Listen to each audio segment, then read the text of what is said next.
Best varicose veins చికిత్సనే పొందండి. నొప్పి లేని చికిత్స కోసం సంప్రదించండి ఎబిస్ హాస్పిటల్. నమస్తే రమ్ గారు. నమస్తే జయ. బియ్యం కడిగిన నీళ్లు దీనివల్ల ఉపయోగాలు ఏంటి? అసలు ఇలా స్క్రోల్ చేస్తే ఒకదాని తర్వాత ఒకటి వచ్చేస్తూనే ఉన్నాయి. వడ్ల గింజలో బియ్యం గింజ, నేతి బీరకాయలో నెయ్యి, అంతేనా?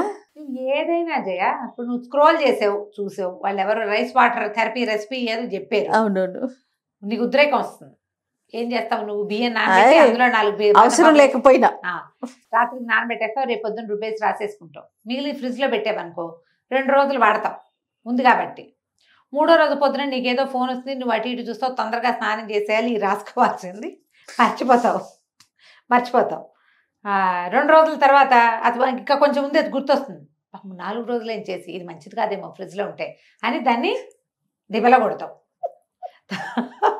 తర్వాత మళ్ళీ స్క్రోల్ చేస్తే ఈసారి రోజ్ వాటర్, బాదం పప్పు విత్ రోజ్ వాటర్ కనపడుతుంది, మినపప్పు విత్ రోజ్ వాటర్ కనిపిస్తుంది, మినపప్పు, మెంతులు, ఉసిరిపప్పు కూడా కనిపిస్తుంది. కనిపిస్తే ఎలా రమ్ గారు? అప్పుడు ఒకదానికి అట్రాక్ట్ అవుతావు. చెప్పే మనిషిని బట్టి కదా ఒక ఉద్రేకం కలుగుతుంది. బంగాళదుంప రసము, గుమ్మడికాయ సొరకాయ రసము, అందులో ఇంకేదో రసం, తేనె, అది రాస్తావు. మీరు ఏదో ఒకటి చెప్పేస్తున్నారా లేకపోతే నిజంగా? నేను కూడా స్క్రోల్ చేస్తా కదా, నాకు తెలుసు అవన్నీ. అక్కడి నుంచి 2 రోజులు చేస్తాం, 3వ రోజు మళ్ళీ మామూలే. కానీ మనం టెన్షన్గా చేసేది ఏం చేస్తాం జయ? జనరల్గా మనకి ఎన్నేళ్ల నుంచో అలవాటు ఉన్న ఓ సబ్బు, చిన్నప్పటి నుంచి అలవాటు ఉన్న నాపోటి సక్కయ్యలు అయితే సునిపిండి, నిద్రలో కూడా సునిపిండి డబ్బా తీస్తాను జయ నేను. తెల్లవారుజామున 5ంటికి పరిగెత్తుకుంటూ స్నానం చేయాల్సి వచ్చినా సునిపిండే చేస్తా. సోపు వాటర్ రమ్మగారు చాలా తక్కువ జయ నేను, చాలా అంటే చాలా తక్కువ. ఎండాకాలమే సోపు, మిగిలిన కాలాల్లో ఉండదు. ఇది నా రొటీన్ ఎప్పటి నుంచి, నా స్కిన్ కేర్ రొటీను. ఇప్పటికో 30-40 సంవత్సరాల నుంచి ఇదే గోల, 30 ఏళ్ళ నుంచి అయినా అనుకో. శీతాకాలం సునిపిండే. ఎప్పుడు అర్జెంటుగా అత్యవసరంగా బయటికి వెళ్ళాలనుకో, నేను ఒకటి చెప్తాను, నువ్వేమనుకో, ఉట్టి నీళ్ళు పోసుకుని వచ్చేసి ఈ సబ్బు ముట్టుకుంటే ఒళ్ళంతా పగిలిపోతుంది. దాంతో మొహం తవ్వుకుంటే ఇంకేముంది, బాగా రుద్దేసి అసలు సున్నుపిండితో చేస్తేనే మురికిపోదేమో, స్నానం చేసిన ఫీల్ అనిపించదు నా పర్సనల్ గా. మీరు అలాంటిది ఉట్టి నీళ్ళ రావు గారు? మీరు ట్రై చేసి చూడండి ఎంత బాగుంటుంది. ఉట్టి నీళ్ళ దీనికి ఏం లేదు, దానికి ఒకటే మార్గం చేయ. ఒట్టి నీళ్ళు పోసుకోవాలంటే తడి చేతితోటి బాగా ఒళ్ళు రుద్దాలి. మీరు చన్నీళ్ళు పోసుకోవచ్చు, ఎంత హాయిగా ఉంటుందో. శీతాకాలం చన్నీళ్ళు పోసుకోవచ్చు. దీనికి ముందు ఫస్ట్ ప్రిపరేషన్ ఏంటంటే బాగా తడి చేతితోటి బాడీ మసాజ్ చేసేసేయాలి. ఇంక నువ్వు సబ్బకర్ల గిబ్బకర్ల పోసేసుకో నీళ్లు, అంతే అయిపోయాయి. సున్నిపిండి తీసుకునే సమయం లేదు, నీళ్ళు పోసుకో. అప్పుడప్పుడు పోసుకోండి. బద్దకిచ్చినప్పుడు మనం బద్దకి చేయొచ్చు, ఈ మాత్రం చీటింగ్ మనం చేయొచ్చు. సరే, ఇప్పుడు నువ్వు రైస్ వాటర్ గురించి అడిగావు. ఇవి మనకి అలవాటుగా అయిన విధానంగా రోజువారీ చేస్తే గానీ దేనికి ఫలితం కనపడదమ్మా. నేను ఇది ఎప్పుడు చెప్పాలనుకుంటా. ఇంతకుముందు చెప్పినప్పుడు కూడా స్కిన్ కేర్ గురించి నేను చెప్పాను నీకు. నువ్వు రెగ్యులర్ గా చేస్తేనే నీ స్కిన్ దానికి స్పందిస్తుంది. ఒకరోజు సున్నిపిండి పెట్టి తోముకుంటావా, నున్నగా ఉంటుంది. 2 రోజుల తర్వాత ఏంటి, సున్నిపిండి వాసన వస్తుంది ఒళ్ళు అనిపించి మానేస్తారు చాలా మంది. వాసన లేకుండా సున్నిపిండితో స్నానం చేయటం ఎలాగా, వాసన పోగొట్టుకోవటం అనేది ఆలోచించరు. మానేసి సబ్బు అయితే గుమగుమలాడుతూ ఉంటుంది అని చెప్పి సబ్బుకు దిగుతాం. ఇందులో గ్లిజరిన్ సోపు, డవ్ సోపు, ఇంకో సోపు, ఆ సోపు, అమ్మ నాన్న మేనమామ బోల్డ్ అని తీస్తాం. అంతేగా, అందులో గ్లిజరిన్ ఉండాలి. ఇంకా ఇప్పుడు లిక్విడ్ సోప్స్ వచ్చినాయి కదా, అవి లిక్విడ్లు వాడుకుంటాం. దానికి మళ్ళీ అదేదో పీచు, నా బోటకాయలు బీరకాయ పీచు తెచ్చుకుంటాం మేము. సమ్మర్ బీరకాయ పీచు బాగుంటుంది, వింటర్లో గీసామంటే ఒళ్ళంతా పుళ్ళు పడిపోతుంది. కాబట్టి ఇక అది చేయము. రైస్ వాటర్ కానీ ఇంకో వాటర్ కానీ ఏదైనా దాని గురించి నేను చెప్తాలే, నువ్వు ఆశ్చర్యంగా ఆలోచనగా చూడకు. అంటే నాకు విషయం చెప్పట్లేదు, మీరు తూచి అంటున్నారా? నాకు అర్థం కావట్లేదు. కొంచెం తూచనే అంటున్నా. మీరు ఉద్రేకం వచ్చినప్పుడు చేసే దానిలాగా కాకుండా ఒక రెగ్యులర్ దానిలాగా పెట్టుకుంటే గనక ఉపయోగపడతాయి. ఏవైనా మనం భోజనం తినేవి, మనం తినేవి, మనం ఆహారానికి వాడుకునే పదార్థాల్లో చాలా పదార్థాలు మన స్కిన్కి ఉపయోగపడతాయి. అది లోపలికి ఎట్లా ఉపయోగిస్తుందో బయట కూడా అలాగే ఉపయోగిస్తాయి. దాని లక్షణాన్ని బట్టి వృక్షమైన వాటిని వాడుకోలేము. అవి లోపలికి వెళ్ళి మెషిన్లో పడేస్తేనే బాగుంటుంది. స్మూత్ ఉంటాయి కొన్ని, సుకుమారమైనవి అవి మనం బయటకు కూడా వాడుకోవచ్చు. ఇది బేసిక్ థింగ్ చేయొచ్చు. మీరు అన్నట్లు ఏం చేసినా కూడా 40 రోజుల 41 రోజులు 21 days 21 days చాలా 3 weeks కనీసం అప్పుడు మీకు మీ స్కిన్ దానికి సెట్ అయిందా, దానివల్ల ఉపయోగపడుతుందా అనేది మీకు అర్థం తెలుస్తుంది. అది మీ రెగ్యులర్ రొటీన్ కింద మీరు మార్చుకోవచ్చు. అయితే అప్పుడప్పుడు చేయటానికి వాడుకునేందుకు ఇప్పుడు నువ్వు చెప్పిన బియ్యం వ్యవహారంలో నాకు కూడా ఒక రొటీన్ ఉంది, అది కూడా చెప్తా. బియ్యం వారిస్తే గనక అన్నం వారుస్తామా, నేను తలంటి పోసుకోవడానికి గంజి వాడుకుంటాను జయ. ఇప్పుడు మనం ఈ ఊళ్ళల్లో సన్న బియ్యం కొంటామా, ఆ గంజి వృషాధారపు నీళ్ళల్లే వస్తుంది. అవును, పల్చగా, అందులో ఏమి దమ్మే ఉండదు. ఈ బియ్యంలోనే దమ్ము లేదు, దాన్ని వార్చేసామనుకో ఇంకా ఉన్నది కూడా పోతుంది. ఇప్పుడు నువ్వు బియ్యం కడుగు, రైస్ వాటర్ అడుగుతున్నావు. అవును, రైస్ బియ్యం పిండి అన్నము మనకి స్కిన్కి ఉపయోగపడతాయి. ఈ డ్రై స్కిన్ ఉండే వాళ్ళకి బియ్య పిండితో ఒళ్ళు తోముకుంటే శుభ్రంగా ఉంటుంది. బియ్య పిండిలో కాసిన పాలు పోసి ఒళ్ళు తోముకుని చూడండి. ఏదైనా సరే మీరు కర తోమేశారంటే బాగుండదు. ముద్దుగా తోమాలి, ఒక చంటి బిడ్డను తోమినట్టుగా ఒళ్ళు తోముకోవాలి మనం. నిదానంగా చేస్తే బాగుంటుంది. శుభ్రంగా వదిలించుకోవాలి. పౌడర్లు పిళ్ళతోటి తోముకున్నప్పుడు లేకపోతే సాయంత్రానికి ఒళ్ళు చీదరగా అయిపోతుంది, వాసన వస్తుంది, మంచి స్మెల్ రాదు. నిలవబడితే బియ్యమైనా పాడవుతాయి కదా. అయితే మనం రైస్ వాటర్ గురించి అడుగుతున్నావు నువ్వు. గంజి పనిచేస్తుంది, స్టార్చ్ పనిచేస్తుంది, రైస్ వాటర్ కూడా పనిచేస్తుంది. ఈ రైస్ వాటర్ని పైదానికంటే లోపలికి తీసుకున్నా ఉపయోగపడుతుంది జయ. అవునండి.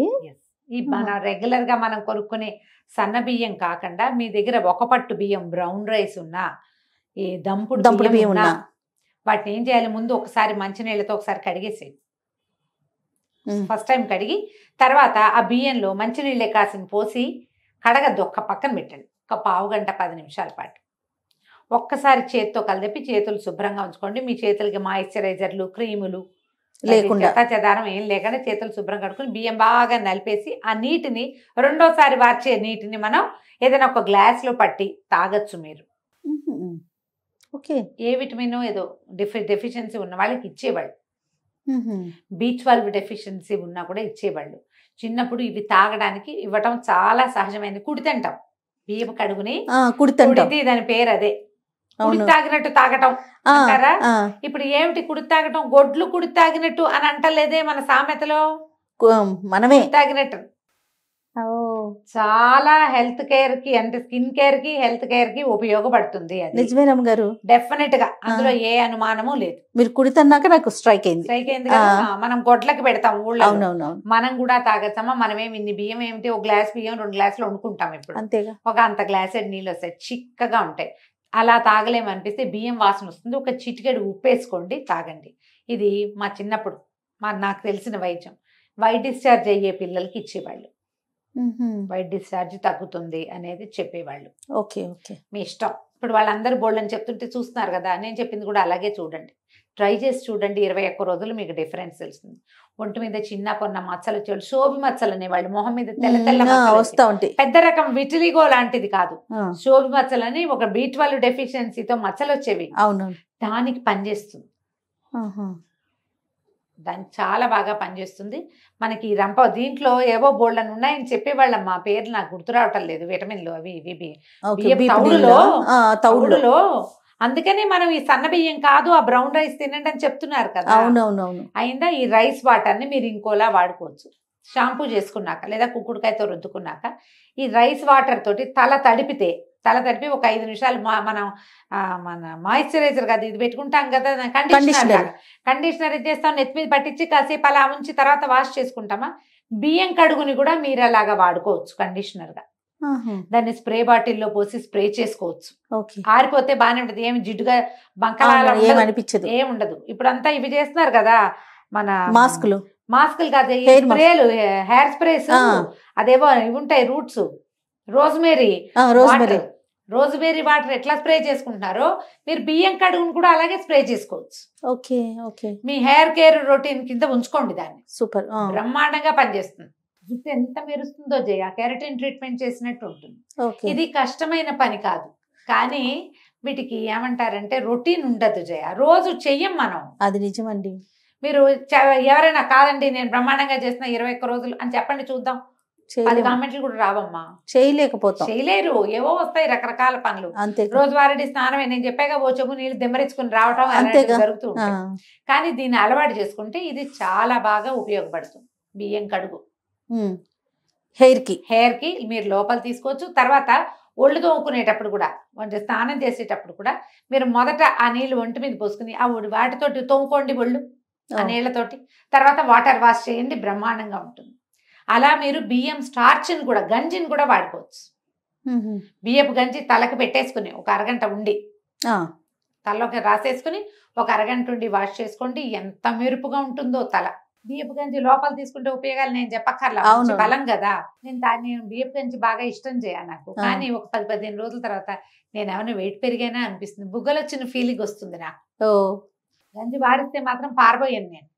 బ్రౌన్ రైస్ వస్తే అదే ఇంకా ఓకే వార్చేస్తాను. ఇత్తడి గిన్నెలో పెట్టి వార్చుకుంటే మహా టేస్టీగా ఉంటుంది. రాత్రిపూట గంజి కనుక ఉంటే ఇంకా ఫుడ్ ఏం లేదు, అదే ఒక గ్లాస్ తీసేసుకుంటే బ్రహ్మాండంగా ఉంటుంది. కానీ నేను పుటాన్ చేశానన్న ఫీలింగ్ వస్తుంది నాకు. అదే ఏం కాదంటారు కానీ మా వాళ్ళు, నాకు మాత్రం అలాగే అనిపిస్తుంది. కొంచెం మొహం నున్నగా అయ్యింది అలా భావిస్తాను. కొంచెం నాజుగ్గా ఉన్నవాళ్ళు కాస్త నున్నగా అవదలుచుకుంటే ఇది ట్రై చేయండి. గంజిని ట్రై చేయండి. బియ్యం పిండితో ఒళ్ళు తోముకోవచ్చు, గంజితోటి తల రుద్దుకోవచ్చు, గంజి తాగొచ్చు, ఒళ్ళు తోముకోవచ్చు గంజితోటి, బియ్యపు నీళ్లతోటి, రెండిటితోటి కూడా. ఏదైనా సరే మీరు ఒక రోజు చేస్తే అబ్బాబలి బాగుందే అనిపిస్తుంది. రెండో రోజు, మూడో రోజు, నాలుగో రోజు చేయగలుగుతామో లేదో మీరు ఆలోచించుకోండి. ఒక క్యాలెండర్ పెట్టుకుని టిక్కులు పెట్టుకోండి, చేసామా అని. కొంతకాలం చేస్తే అది మీ ఒంటికి పట్టి ఆ మెరుపు, ఇప్పుడు ఒక రోజు చేస్తే 3 రోజులకు 2 రోజులకు ఆ మెరుపు పోతుంది. కంటిన్యూస్గా చేస్తే అది మిగులుతుంది. ఈ సీజన్లో రమ్మగారు ఇప్పుడు మీరు అన్నట్లుగా బియ్యం పిండి పాలు కలిపి రాసుకున్నాం అనుకోండి, డ్రై అవగానే పగిలినట్టు అనిపిస్తుంది రమ్మగారు. స్కిన్ కాదా, ఎక్కువసేపు ఉంచకూడదు. దాన్ని ఎండేదాకా మొహం మీద ఉంచద్దు, ఎండకూడదు. తోముకోవడానికే పచ్చిగా ఉండగానే వాష్ చేసేసుకో. ఓకే, పచ్చిగా ఉండగానే మీకు అది ఎండి మొహం పీకేలాగా చేయకూడదు. అది ఈ కాలం కాదు, ఎండాకాలంలో చేసుకోవాలి. అసలు ఈ కాలంలో ఏది మొహం మీద ఎండకూడదు. ఎండితే తలకాయ నొప్పే. మన ఒళ్ళతో మాయిశ్చర్ ఉండాలి, మాయిశ్చర్ ఉంచుకోవాలి. మీరు సున్నిపిండితోటి కూడా కరకరలాడిచ్చామంటే నువ్వు రాసుకున్న నూనె అంతా లాగేస్తుంది, అది లైట్ గా వదిలిపెడుతుంది. మనం నూనె రాసుకుని సున్నిపిండితో తోముకున్నాం అనుకో, ఫస్ట్ సెట్టే తోమాలి, తర్వాత ఒట్టిగా వాషే. రెండోసారి మళ్ళీ పట్టించి తోమితే ఆయిల్ అంతా వెళ్ళిపోతుంది, లైట్ గా మిగులుతుంది. మధ్యాహ్నానికి మళ్ళీ మామూలుగానే ఉంటుంది. మనకి కావాలి కదా జిడ్డు, కొంచెం ప్లాంట్ గా చేయండి. మీరు ఏది చేసినా, బియ్యం కడుగు నీళ్ళు, పప్పు కడుగు నీళ్ళు, పప్పు కడుగు కాదు, ఏం చేసినా ఎక్కువ రోజులు చేయండి. కన్సిస్టెన్సీ చాలా ముఖ్యం. మీరు పప్పు అని కానీ నేను ఏం పప్పు అని అడిగేస్తాను. నువ్వు మినప రుబ్బుతో ఒళ్ళు తోముకోవచ్చు, కందిపప్పుతో ఒళ్ళు తోముకోవచ్చు, శనగపప్పుతో తోముకోవచ్చు, పెసరపప్పుతో తోముకోవచ్చు, గోధుమ పిండితో తోముకోవచ్చు. హెయిరీగా ఉన్న వాళ్ళకి కొంచెం ఇబ్బంది, కానీ లేకపోతే బాగుంటాయి వేటితో తోముకున్నా కూడా. ఏదైనా ఒక రోజు కాదు, కంటిన్యూగా చెయ్యాలి. చూడండి, డెఫినెట్గా. నమస్తే అండి. నమస్తే జయ.